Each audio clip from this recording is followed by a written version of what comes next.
Hello, thank you, goalpreneurs. Thanks for joining me today. I am with a friend of mine back from Wisconsin, Angie Asmann. She's also known as the Pilates Ninja. She left the corporate world from accounting after 16 years to transition into the health and wellness realm. And her weight loss story is amazing. Her personal journey is even more amazing-er. But she's Yeah. a certified nutritionist, certified menopause coach. She's also a personal trainer and fabulous Pilates instructor. So thank you, Angie, for joining me today and everybody else that's listening. Thank you for having me. Yeah, I'm I'm so excited. excited. Yeah. Um, where do you want to start? I want to hear about your journey. So when you started from corporate and then what made you transition into Pilates and the health and wellness, like what made you get into that field? Yeah. Okay. So this might be a long story. Okay. Um, so I have an accounting degree. That's what I went to college for. Back when I went to college, like you needed to get a degree where you were going to have a job right out. At least that was like the expectation in my family, which is great and fine. And Yeah. that's what I got an accounting degree. It made sense to me, which is weird. People that know I have an accounting degree but have taken my classes are like, how does she have an accounting degree? Because she cannot count. Up or I think that's um, all Pilates instructors. so I think that Can't came count. with the slide. Yeah. But so I got a accounting degree, worked I had pretty big jobs in accounting, and I did not have my daughter until I was 32. And I had my daughter, and a year after I had my daughter, I was still 100 pounds overweight. So I was like 100 pounds heavier than I am right now at around 33 years old, right? So I was overweight, new mom. I mean, I don't know if you guys can remember. Some of you are probably there right now, but that hit me hard being a new mom. Like Oh it was yeah. hard. Yeah. Um, New mom and in this body where I was, severely overweight, and I had a daughter now that I was like, oh my gosh, I'm in charge of her. And I realized that my body image would be her body image. And, she was going to be tall. Like I'm a really tall person. I'm just, always been bigger. And I just wanted to make sure that I learned how to be healthy so that I could teach her. Because no one ever taught me, right? That's not something like I grew up in an era where you're just trying to be as skinny as you can possibly be, Yeah. right? And talked about body image. No one ever talked about nutrition or fueling your body correctly. It was all about how skinny can you be, and I was never the skinniest. And I was like, I got to get this together. So I literally a year after I had my daughter, I was still working in accounting. I was a breadwinner at that time in that marriage. So I was working a lot, but it was right after New Year's. So it was like a New Year's resolution. I went to a group fitness class, local group fitness class to me. I'd never done a group fitness class before, at least not one that I could remember, right? Go to this group fitness class, went to the back, didn't want her to look at me, didn't want anyone to look at me. And this is back when, so it was step aerobics, which there's not that much step aerobics anymore, but there was step aerobics. And I was not smart enough to know that I could pretend like I knew what I was doing. Because if you've ever been in step aerobics, you can't pretend if you don't know, for instance, what a turn step is, right? So anyway, I went to this class, embarrassed, horrible. I was thinking I'm never coming back. I had just all these horrible thoughts, and I'm leaving, and the instructor like beelined back to grab me. And she was like, you did amazing. And I hope you come back. And I was like, oh, well, I don't feel like I did amazing. She goes, you did. And I want to see you tomorrow. Can you come tomorrow? So like, she just reached out to me and basically believed in me when no one else was believing in me. Right. Fast forward, I ended up, took me like 3 years. I lost the weight. I lost 100 pounds really through exercise. I think I was young enough at that point that I could still get away with that. I mean, Yeah. I did my eating, but I just still didn't understand the eating piece totally. But what I did realize is that most people just need someone to believe in them and just need somebody to like kind of hold their hand and like guide them, or at least Mhm. be accountable, have someone to be accountable to. And I was like, it's not that, it's hard, but it's not that complicated, right? Like um I felt like she really made a difference in my life, and she did, right? So fast forward, I was like in this accounting job. So now at this point, I had lost the weight. I had gotten certified. I think the first certification I got in fitness was in spinning. I loved that was my first original love. And I got my certification in spinning. So I was teaching. I like went to the YMCA and I'm like, please just let me teach. I'll teach for free. I'll pay you if you'll let me teach. Like I just wanted to like, I wanted to do what she did for me, for other people, Pay right? it forward.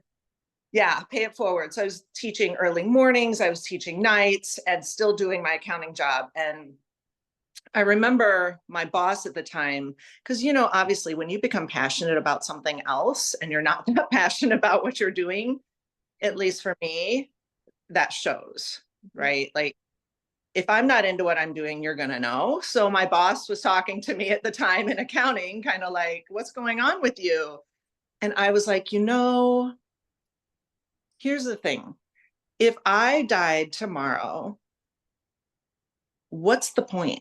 Like, what this accounting thing that I'm doing, who's it helping? Like, I was like, this is not making one bit of difference in the world, right? And I feel like I have I know I have a passion, and I feel like I have a skill that I can help change people's lives, but it's not going to happen in accounting, right? And he was like, oh, it's fine. You know, we're helping the shareholders. I'm like, no, no, no. I do not care if the Yeah. balance sheet, I don't even care. And I don't think that many people care either. So anyway, I ended up walking away from that accounting job, which it caused a lot of turmoil in my personal life because, like I said, I was the breadwinner. It ended up my first marriage kind of collapsed after that, just because we couldn't come to an agreement on um, it being okay that I walked away from a pretty big career to do fitness Yeah. because the you know the salaries are different. Okay. So, but I was like, I have to go for this. This is something I'm really passionate about. I want to do it. So I ended up opening a really small studio right above a gas station in the town that I was living. My dad found a really great deal. He's like, it's only going to be like 600 a month. And he financed my first set of spinning bikes. And so anyway, so I set up shop above this gas station that smelled like gas, that smelled like hot dogs and grease, but I loved it. My mom made the curtains. I mean, you know, literally, like I'm a 30 at that point. I wasn't a child. Like I was a 38-year-old woman, I think at that point, you know, like, um, but like so happy, right, that I just walked away and I did that. I ended up opening a much bigger studio, a couple other studios. I think at one point I had maybe 30 instructors. We had over 100, 150 classes a week running. Wow. Um, yeah, it was awesome. So I that's how I don't even remember the question, but that's how I got to into health and fitness. Just Where was really this? Where, when because you where been in Wisconsin for what, 8 years? I've been in Wisconsin for 8 years. This was in Quincy, Illinois. Okay. Yeah. So that's about 5.5 hours southwest of here. Okay. It's like the most western part of Illinois where it kind of goes out along the Mississippi River. Yeah. I'd grown up and I had moved back there because my parents lived there and I had my daughter and I wanted to raise her closer to my parents. So that's kind of why I ended up back there. And then I ended up opening the studios because I was like I wanted to open a studio at a place like I would want to work out at, Yeah. right? And I was talking about this morning with a client. I still teach classes the way I would want the classes taught to me, right? Like that's what I think, like, because I was a student for so long in Mhm. group fit and in personal training that now I'm like, what, how would I want this to go? And that's why I put up the studios like that. And they were really successful. We helped a ton of people. But then what happened then was I met my husband, my second husband, in Quincy. And we got married. And then 6 months later, he got offered a job in Wisconsin up Okay. here. Okay. And it was really like, it wasn't in our plan to move, but financially it was like, we couldn't turn it down. Right. So I sold my studios. Well, I left my parents. That was hard. Yeah. And an eighth grader at the time, and moved her up here, which it all turned out like it's all turned out exactly like great, but it was hard at the time. But eighth So grade, I mean, that's really hard for a girl, especially gonna be leaving eighth, middle school, entering high school. That it I was think that time is really tough. it turned yeah that was really hard transition for everyone. We knew zero people, zero. But what it really taught Emily, that's my daughter, was you can always remake yourself. Mhm. Right? It gave her an opportunity. It gave me an opportunity to come in where the slate was clean. No one knew anything. And let's just see if we can do this. And she, ended up captain of a volleyball team. She was prom queen. She did great. And now she's Yeah. going to school. She goes to school at UW-Madison and she's doing great. She's almost a senior, or she is a senior. Oh, wow. Yeah. So, but it was hard. It was hard too, because, like from my career, I had to like remake all kinds of connections or Mhm. start because I didn't know anyone here. Yeah. And that's what business is all about, meeting people and connecting with people. Right. So Developing those relationships. I got goosebumps when you said, transitioning, it was hard for everybody. You didn't know anybody. So she saw you, she's like looking up to you like, oh my gosh, my mom is in the same boat as I am. We don't know a single person here. And she's able to figure this out. And so that probably trickled down to Emily and it was like, yeah, I can do this. yeah, And she's that's is gonna serve her well the rest of her yeah, life. she's in Amsterdam studying this semester. Like I saw good for her. See?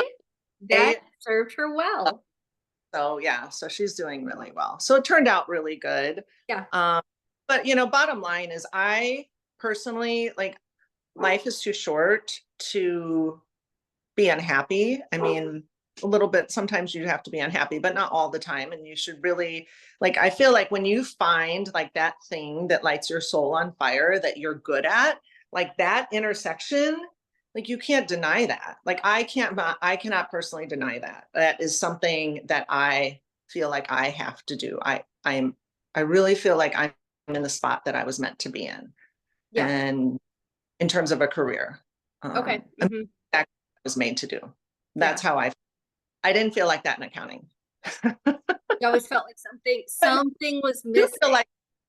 like what'd you say? Something was missing. You maybe couldn't figure it out until this other side, this other door opened. It was like, Mm, that's my direction. That's what I'm yeah, meant to do. yeah. And I really keep it simple. That's the other thing that I learned, especially when I started to improve my nutrition. I was like, this is way overcomplicated in society. Like it is not that complicated, right? We are overcomplicating it and people are sicker than they've ever been. Like I just really keep it simple. If you don't want to eat broccoli, don't eat it. Like why would you eat something you hate?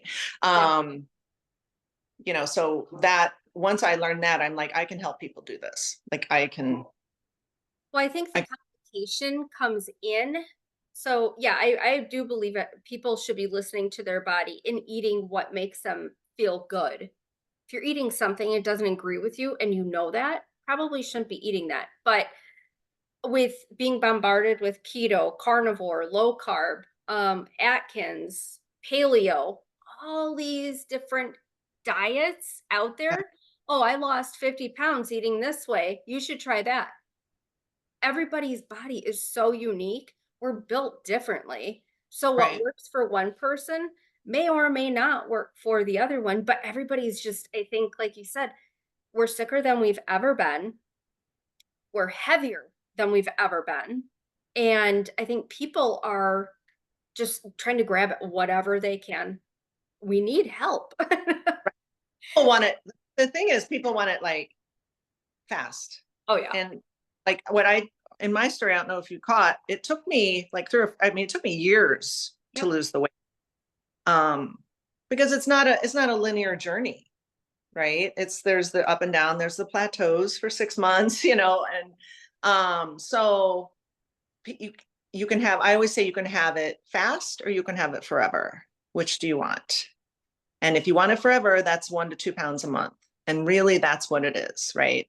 Um, 1 to 2 pounds a month.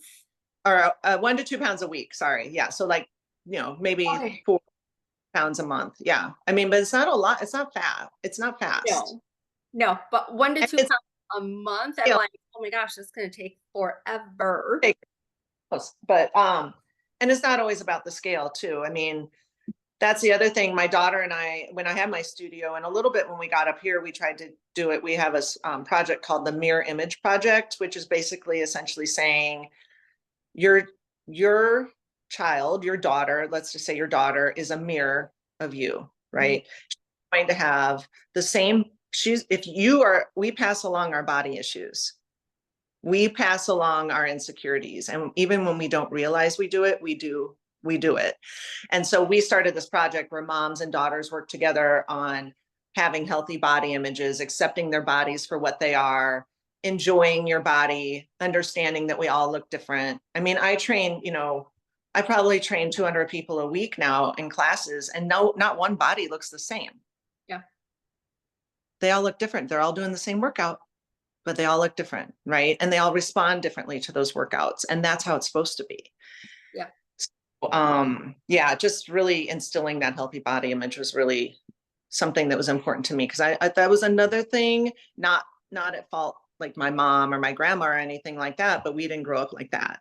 We didn't grow up with like, I didn't personally grow up with love your body for what it is. You know what I mean? No, I mean, back then, I was born in 78, and back then, that was not a thing. It wasn't about nutrition, it wasn't about self-confidence. Excuse me.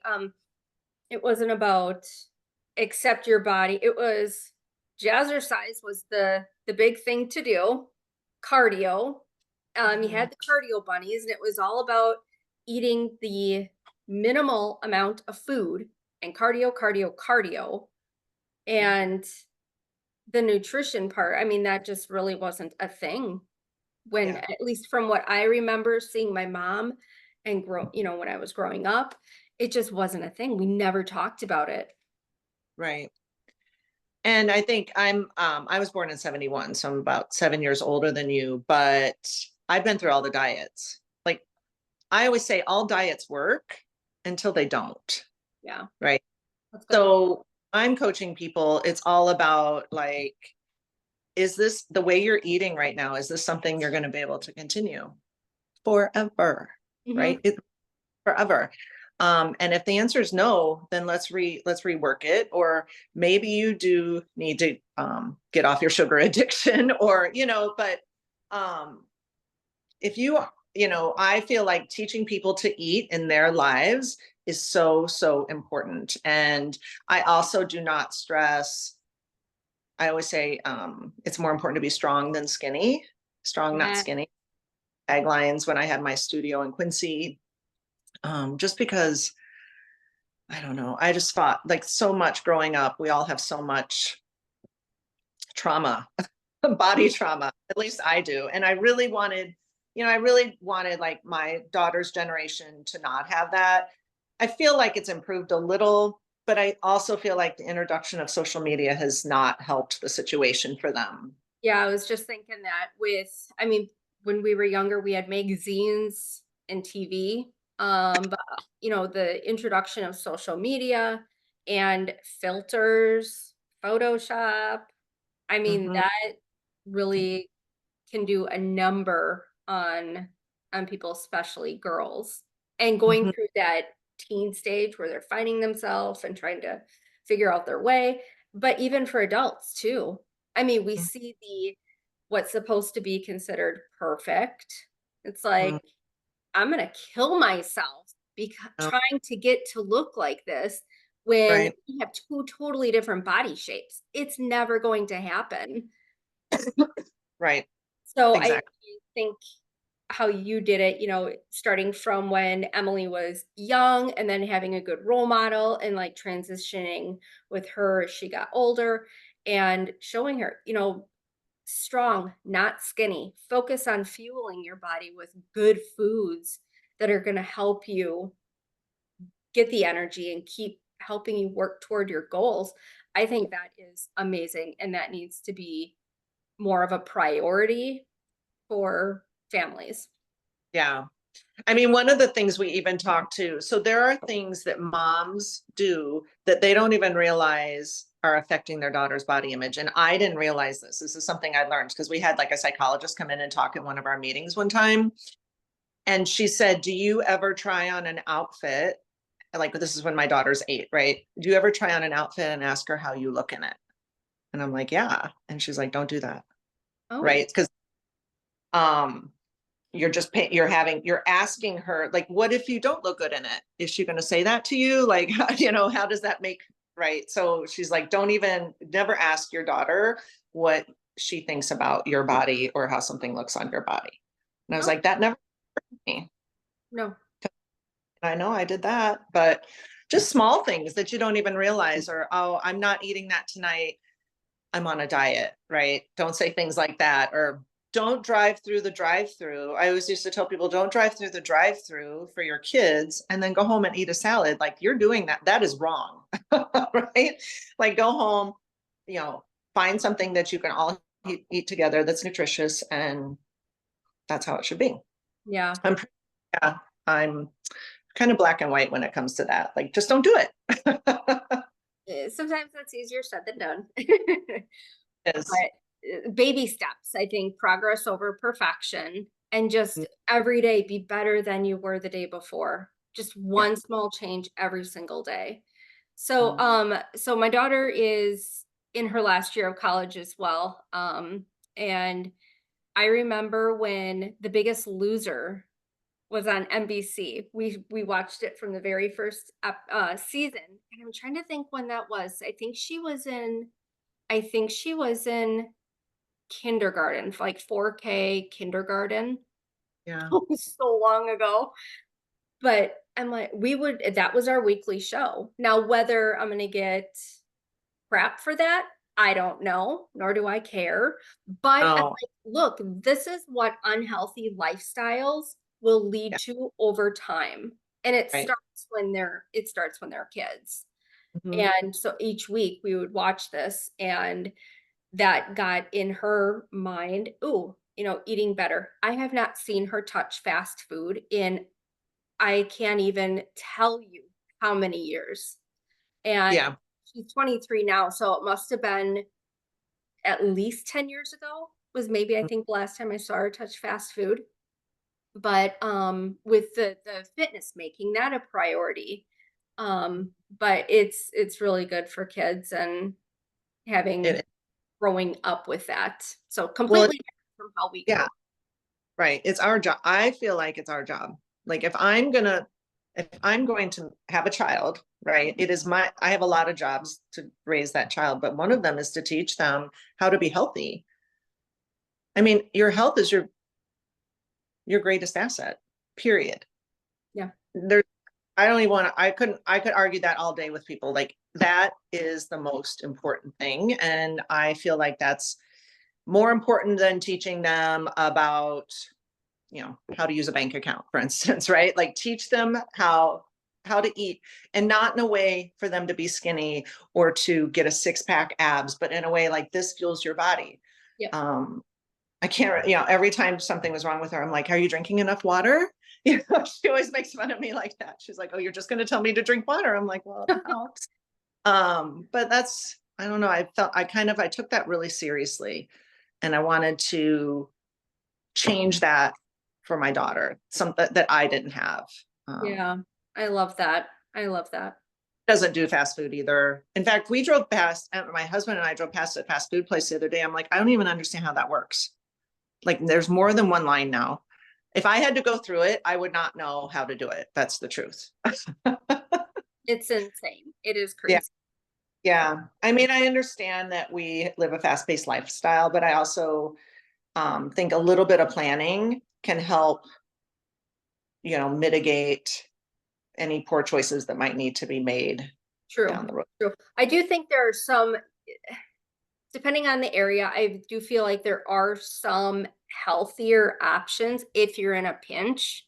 Mhm. So honestly, there is no excuse. You can eat healthier wherever you go, Right. restaurants or fast food places, like quick pickup meals. You can, there is no reason that you have to eat like crap. Every day, right? Like really a believer in, most of the time I'm keeping my nutrition pretty tight. Some of the times I don't, but the summertime don't matter when most of the time is happening. So So what is your, because I think I know the answer to this. What is your go-to? Was it on a Friday night?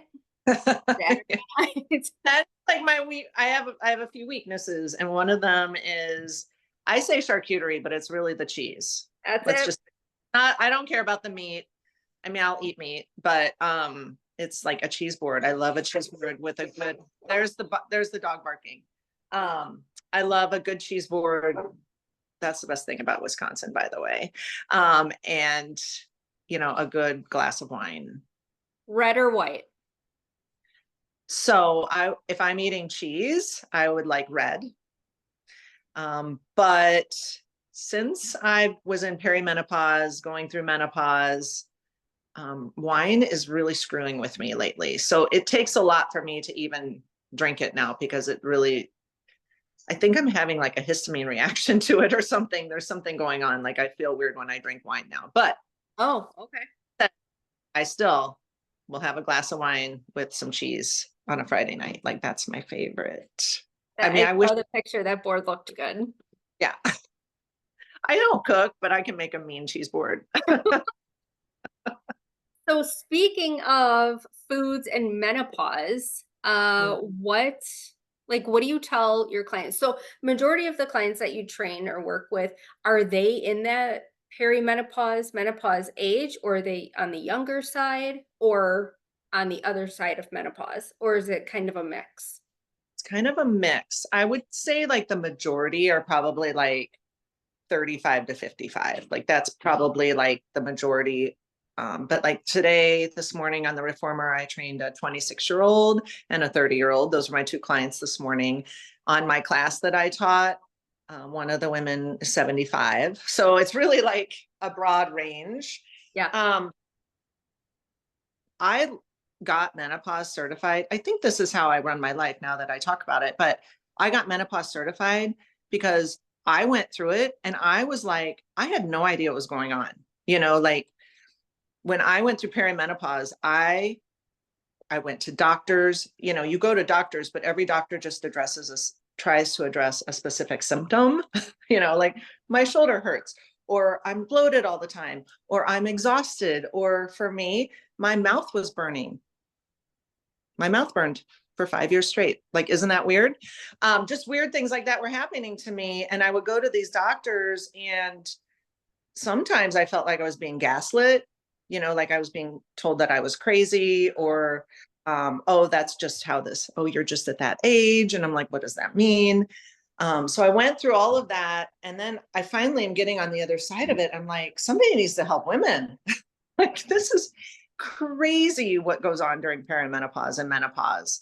And so that's why I got that, because I already had the nutrition and the fitness piece of it, but I really wanted to understand, physiologically, psychologically, like what is going on during perimenopause and menopause. And that all starts in your early 40s for most women, perimenopause. And then no one ever said that word to me when I was in my 40s. No one ever said the word perimenopause to me. Oh my gosh. So I had on a women's health specialist, and Mhm. she said it was like that late 30s, early 40s. So, like what you were just saying too, is when it really starts, but you don't notice the symptoms until you're more in the thick of it. And then it's like you wake up one day and boom, Mhm. all these That's things how, shifted. right? Yeah. When you're in your late 40s is when it really gets bad, hard. But it starts earlier and you just don't think about it. And I didn't want to, because there's a stigma, right? There's a stigma with women and aging. So I never wanted to talk about the word menopause with me, especially as it relates with my career. I mean, I'm in a youth driven business. I am like, I'm aware of that.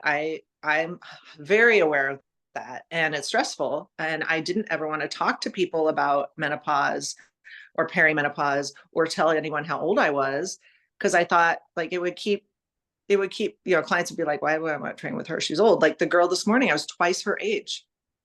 Like, I don't know if she knows how old I was, but when I asked her age, I was like, oh, wow, she's young. You're like almost my daughter's age, but yeah, perimenopause and menopause is something, and I think it's starting to happen, or maybe I'm just paying more attention, but it's really like, it's something that needs to be addressed for Mm-hmm. women. Oh yeah, for sure.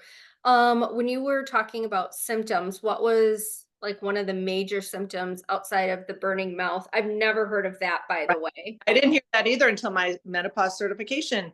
That was one that was listed. There could be hundreds of perimenopause and menopause symptoms, but that was listed. And I was like, oh, that's good to know now. And it all has to do with, the change in perimenopause, like your hormones are going up and down, up and down. So, one week you might have a lot of estrogen and then it plummets, and testosterone is decreasing all as we go. My biggest symptom that I can think of that I didn't know why, two things.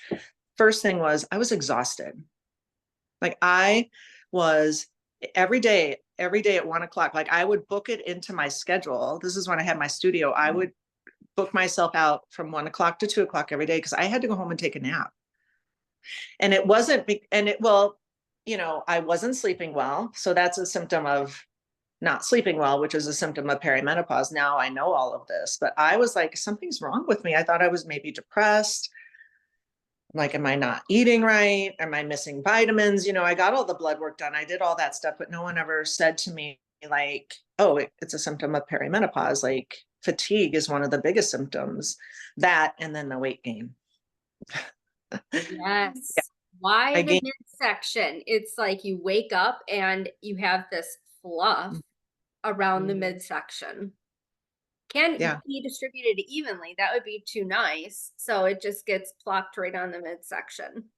And I was, again, in nutrition and fitness, and it was happening to me. I wasn't doing anything different, right? I wasn't eating more. I wasn't exercising less. Like I was doing everything the same, and my body was changing. I felt like for a good 6, 7 years, I was fighting. I was at war with my body. That's the only way I could describe it. Mm-hmm. Mm-hmm.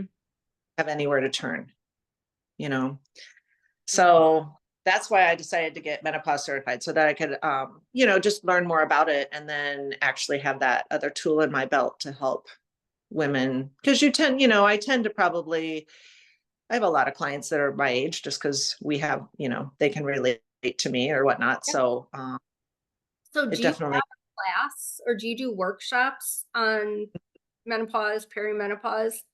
yeah. Yeah. So I've done some one night things, like they're usually on Zoom because don't just want to reach women locally. I want to, wherever you're at, we Yeah. can do. But so yeah, I do, and I always promote them on my social media. Like I'll do one night, like hormones and nutrition. I did a session on that. And then I do like full, where I take a group of women, usually between 10 and 20 women, and I do a full menopause class, perimenopause and menopause class, where each week is a different topic. Like one week is hormones, one week is nutrition and menopause. Cause we can't change it. Like it's going to happen, right? It's actually, we're lucky that it happens because 50, 100 years ago, women didn't live this long for it to happen, right? So now we're living long enough that we are actually like, what's going on in our 50s or in our late 40s? So, or there are things you can do to mitigate the symptoms. You can't change it, but we try and control what we can control. So I talk about nutrition and hormones, exercise and hormones. And then one night we do a whole session on like sleep and sex and supplementation and stress and how those things all relate to menopause. So it's really like, what lifestyle things can I do, or, that we can do just to manage this transition stage of life. I guess now we call it an era, whatever you want to call it. What things can you do just to make it better? And then just to have a support group, because those women, we have like an online group together, and they all start sharing stories and supporting each other in that community. It's just nice to know, oh, somebody else feels like this. Oh, this happened to someone else. And yeah. Yeah. How did So your husband do when you were going through that whole shift? Because I know libido drops and yeah, it's like, yeah. I don't have the energy. And I don't think they fully understand. It's like, we don't have that drive. I Mm-hmm, can force myself, but mm-hmm. I mean, was he gracious about that? And Yeah. Well, what supplements can we take to get that back up? so him and I got married when I was 42, right? So I did actually go through that whole thing, and we moved up here. It was a lot. I'm just gonna say my 40s, I feel like we're a lot. But so that being said, the libido side of it, we were newlyweds. So that helps the situation, right? It wasn't Yep. like we had 20 years at that point, which a lot of women at that point have been together 20 years with their husbands, right? So um, one thing that definitely can help women, and we don't talk about it enough because we've genderized our hormones, but is hormone replacement therapy and testosterone. We have most of the month, women have more testosterone than estrogen in their body anyway. It's not just a male hormone. It won't turn you into a male, but there are some benefits from having, hormone therapy with testosterone, estrogen, progesterone, all those types of things. So I would say that for number one is probably the biggest help with women for libido if they have that. I think eventually it will become FDA approved to help women with libido. I mean, we have all kinds of things that'll help men, and those get approved really fast. But I think that trend is changing and getting better for women. But yeah. So So with the hormone replacement, there's a few different options out there. Like creams, sublinguals, pellets. What else shots, is yeah, there's shots, pills. Yeah. Um, what I always tell people is to just look in your area for a doctor that not specializes in, because they may not specialize in, but has training in menopause, and start there. Because I started with doctors that didn't, and I just felt like I would say, well, I have this symptom, and they were like, well, your numbers are normal. Well, yeah, they're normal for a 48-year-old woman, but is that optimal? I don't know. Like, I don't.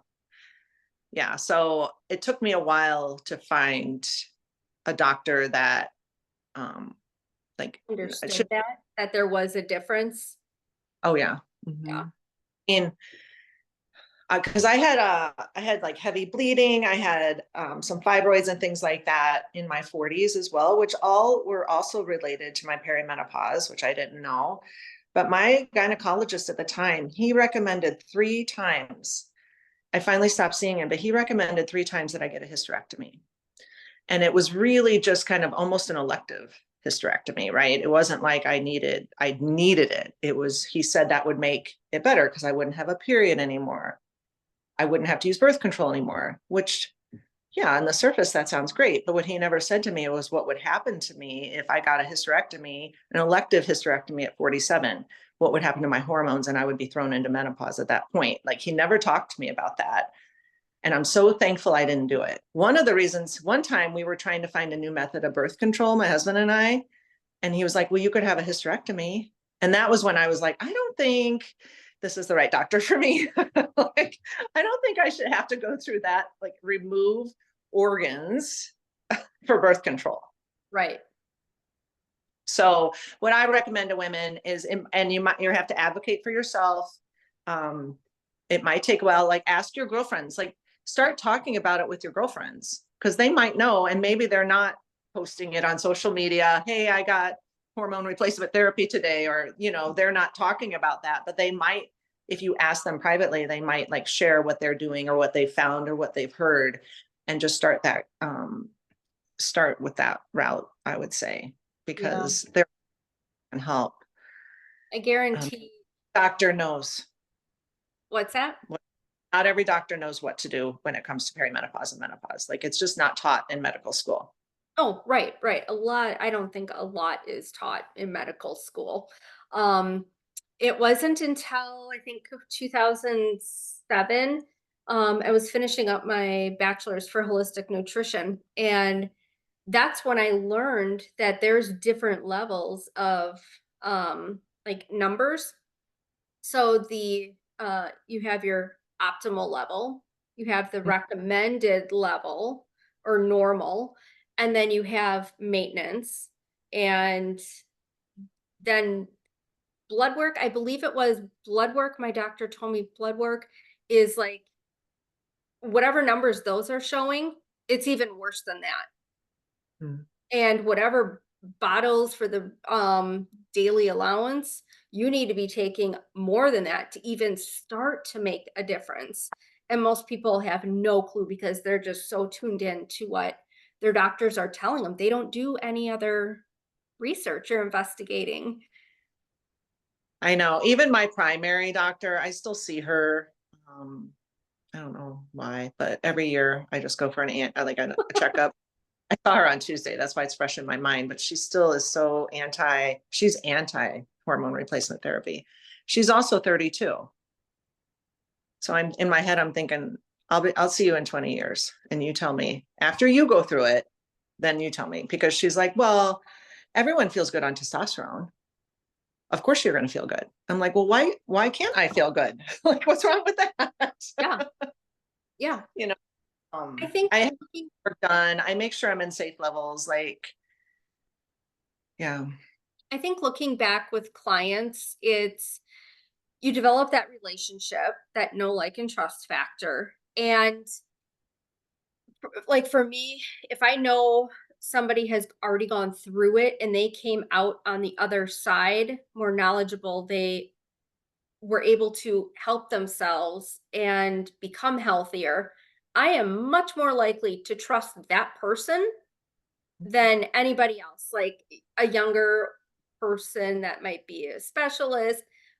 They haven't gone through this. So it's easy to sit there and say, well, you need to be doing this, this, this, and this.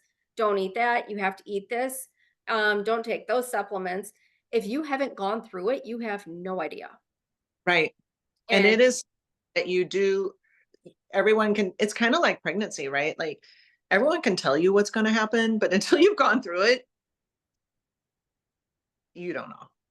yeah, It's so, yeah, I agree. Like that's why I say talk to your girlfriends, find out in your community, like who is the doctor that's helping women, that's advocating for women, that will listen to you, listen to your symptoms, and not just say, oh, you're at that age. Oh, that happens. Oh, welcome to the club. Or, things like that. Like all of those things are like, do not say that to me. yeah. Like acknowledge the symptoms I'm having, and let's talk about, ways that I could possibly make it better. I mean, there are ways that without a doctor's help, you can make it better. Things like sleep, so important. Mm-hmm. Mm-hmm. Sleep is probably, I think sleep is the ground zero of all health right now. Like if let's say you feel depressed, or you're like, gosh, I just feel so depressed, or I don't have any energy. Well, are you sleeping right? Like, should we go back and look at that sleep? There's so many things that can be fixed just by getting your sleep on a good schedule, looking at what you're doing before you go to bed. And my group, there was a woman who, she, in my menopause class that I taught, I think this was in April, she was in the April group. She had a problem sleeping. She was getting hot flashes at night, which is super common for women in their 40s. and even beyond. And, but also every night before she went to bed to unwind, she would have a glass of wine. And I was like, well, alcohol can trigger hot flashes. Alcohol can trigger it. Caffeine can trigger them. Spicy foods. I'm like, maybe just for a week, maybe cut the wine out, maybe have a warm tea or something, or, you know, something that relaxes you, makes you feel like you're still doing something to relax you, but it's not alcohol. She cut it out and she started sleeping so good. Do you know what I mean? So Mhm. sleep is important. And there's ways you can help with that. Sleep, getting enough protein, getting enough fiber, um, exercise. Yeah. Exercise is important. And it doesn't have to be like when I hear the word exercise, it's like, ugh, it's a chore. But I think mindset is key in shifting that to view it differently. Like celebrate what your body can do and how it can move. And with working out, it doesn't mean you have to be in a gym on a treadmill or a bike doing boring things. Like Or take a sweat fitness class. in, yeah, you don't have to be like that. Like you, everyone, every single person needs to find something they don't hate Yeah. and do 5 times a week, period. Yep. And hopefully you can find a way to put some hands on your weights so that you get some strength training, right? Yes, that So is super important.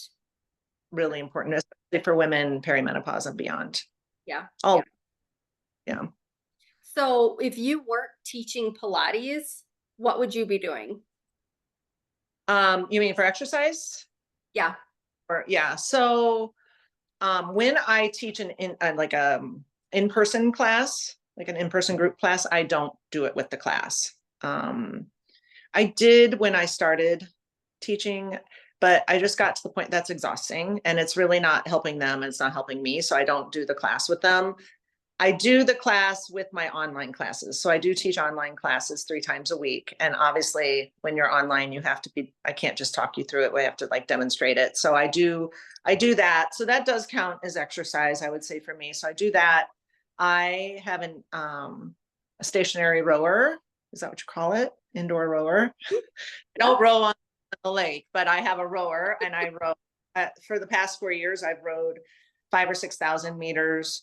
My goal is 5 times a week. And most of the time I hit 5 times a week. Sometimes I only hit 4, but most of the time I'll hit 5 times a week. So I row every day. And that works like 80% of your muscles. Like I really, and it's really calming for me. I don't go hard. Like I'm not like, oh, I'm going crazy. Like it's just really almost meditative for me. I walk the dog every day until it gets too cold not to. And too cold is under 25 degrees. That's the rule that I have. Yep. So if as long as 5 degrees are over, I walk my dog every day because he needs it too. He's a little he needs to lose weight. And then I try and so my least favorite thing to do is strength training. Like I don't like it, but I do it because I want to protect my bones and I want to stay strong and I don't want to muscle. I really believe muscle is the fountain of youth. Mhm. And so I try and I don't try. I do 3 times a week, minimum 20-25 minutes of strength training. That's what I do. Yeah. I do love push-ups. So I do those almost every day. I do too. I love I push-ups. do too. I do a modified push-up when I teach. I'm like, okay, let's do our modified push-up. So we start back in that child's pose and then we hinge it forward and do a push-up. So it is on the knees and then we hinge it back. And I'm like, this is awesome. And then the next couple days, I'm like, oh my gosh, why am I so stinking sore? Like, what did I do? Did I sleep funny? It's Yeah. the push-ups. Yeah. I know. They're like, they're God's gift. It's amazing. It's Now amazing. get her. We don't like her anymore. But yeah, no, it's good. Like I love push-ups. I wish I loved squats as much as I love push-ups, but oh, I feel like low. with squats, like especially getting older, I'm like me personally, I'm noticing more issues with in the hip area and squats just not as good. So Yeah. real quick, I know we're getting down to the bare wire on our time together, but what is an option if somebody can't do squats because of hips or knees? What could they do? Yeah, I always have my clients do glute bridges. Like a glute bridge where you're laying on your back, you have your feet flat, knees bent. You can weight them with weights on your hips. You could band them with a band around right above your knees, or you could just, just do them. Yeah, glute bridges are really good because there's really low risk of injury. Most people can do them. You have to be able to get down and up and down off the floor. But guess what? You should be practicing that anyway. Like, I know that sounds crazy to anyone maybe under 50 that that's a thing, but training women now, and especially I have lots of clients in their 70s, getting up and down off the floor is a thing you need to make sure you can continually do every day because Yeah, we take it and it gets to be really hard. So the glute bridge, you have to get down on the floor to do it. So that'll be good practice up and down off the floor. good to know. Yeah, I do love bridges also. So do my people. I just forget on counting. So I'm like, oh, I lied. We're gonna do 5 more. Always. Whenever I lose count, I'm like, oh, I think we have 4 more. Yeah. Maybe, who knows? Does Yep. it matter? Nope. I'm You're talking to the woman who doesn't, I don't measure very much. Like I don't, my mom was here last weekend and she's like, where are your measuring cups? And I'm like, I don't know. Like I don't use them. Like I'm not, I details are love it. so, it won't hurt you to do 4 extra glute bridges. No, but yeah. True, true. Um, let's talk about some fun things. So they're gonna, not that that wasn't fun, it was super fun. But like TV, do you watch TV, I, movies? Are you more Netflix or Prime? I'm more of a TV girl. Movies are a commitment. I just feel Yeah. like that's a commitment sometimes for me. So I love trashy reality TV. Like I'm just gonna just go ahead, judge me all you want, call me what you want. Like I love it. I've loved it since The Real World. Like I grew up with The Real World, right? I know on MTV. Okay, so that was the beginning, and now it's Housewives and The Bachelorette. And I mean, I did watch Love Island just because my daughter was here for a while and she was watching it, but I felt creepy watching it. I felt like I shouldn't have. These kids are too young to be for me to be watching it. But yeah, reality TV. If it's just me, like when I row, generally I'll just turn on a trashy reality TV and watch that. It's like my zoom out time because you don't have to like really invest that much thought into it, right? No. I don't want to invest a lot of thought in TV, I guess is what the deal is. So it's trashy reality TV. And then usually we'll find like a series every night before we go to bed. My husband and I watch a show.